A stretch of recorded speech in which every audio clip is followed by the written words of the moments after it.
All right, here with Austin Lee and Chris Wilcox. And Austin, what was it like playing in your final home game at LaVell Edwards Stadium? It was fun. It's been a blessing to be able to play here and just to create memories with guys that you can call your brothers for a lifetime. So, it's kind of bittersweet because it's the last time as well, but a lot of brothers out here. The pick six was awesome. We'll break that down in a second. Chris, this was your first game of the season. What was it like to get back out there? It was great, man. I mean, being out for a year just sucked always being at home watching your brothers on the TV, but finally getting back out there with them meant a lot to me.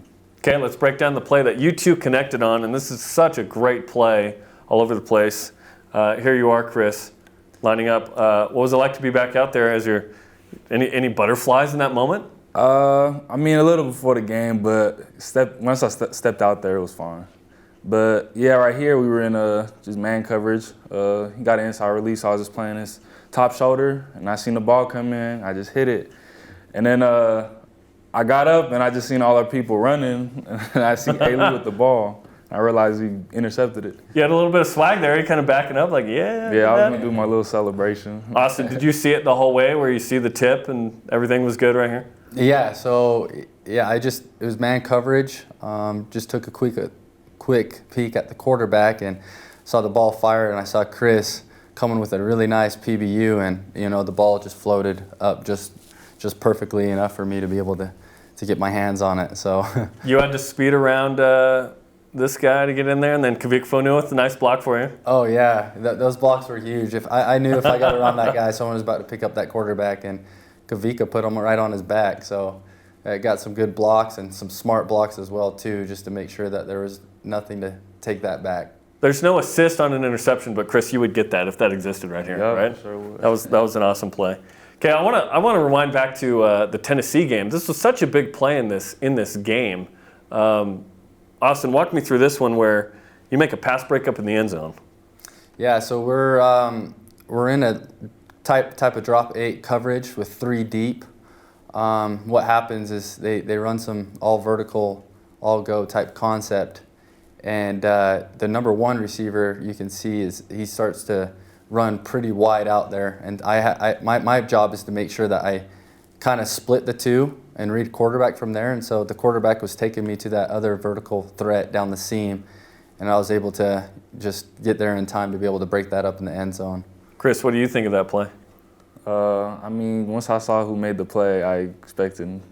It didn't surprise me. My man, Ailey's always making plays. And that's a big play in this game that goes to overtime. I mean, in hindsight, do you look back at this play and say, "Oh man, good thing I made that"? Yeah, it was a really close game, and so everything matters when you're playing that type of game. Okay, let's talk about a play in this one. A defensive player gets a touchdown. Kairos Tonga finally gets a carry. He fumbled the first play, but then he gets out on this one. What do you think, Chris? I mean, I always see we run this play in practice, but we had never ran it in the game. And with Kairos? With Kairos, yeah. So I seen he finally got his touchdown, so I'm just proud of my guy. Did you guys know he was going to get the ball in this game? Was that predetermined kind of in practice this season or this week? Yeah, there were some talks about it, but when they actually did it, everyone on the sideline was just pumped to see him score.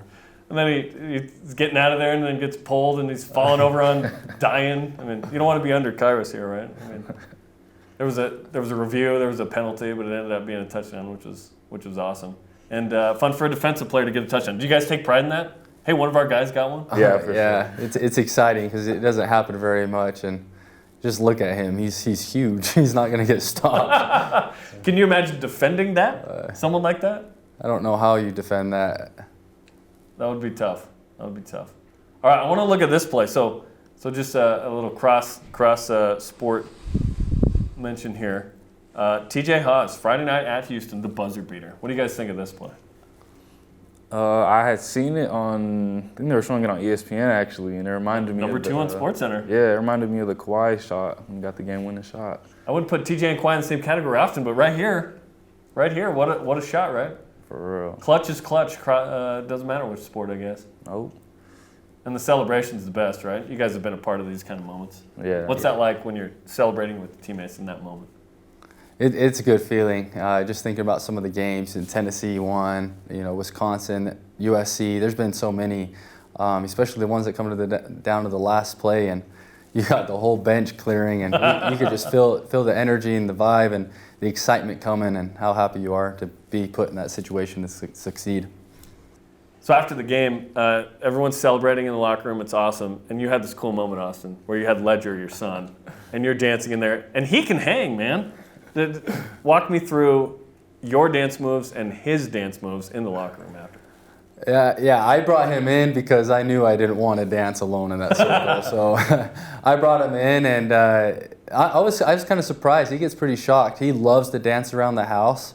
And we teach him these little moves, the whoa, or he shoots and stuff, and he loves it. And so, yeah, it just makes it a lot better too. And you have your teammates, and you can feel the love that they have for him and for me as well. Chris, he's a member of the secondary, is he not, Ledger? Sure is. See him all the time. It's my guy.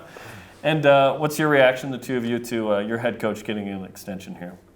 That's amazing. I'm just really happy for him. He deserves it because he's worked so hard, and he's built a great program here. Yeah. And Chris, we're going to get him regardless next year, but the guys after you get him too. Exactly. They're gonna be thrilled to have him. He's a great guy. I love him. He'll do anything for us, and we'll do anything for him. Okay. Well, thanks for the time. Good luck at UMass. Have fun on the East Coast. Thank you for having us.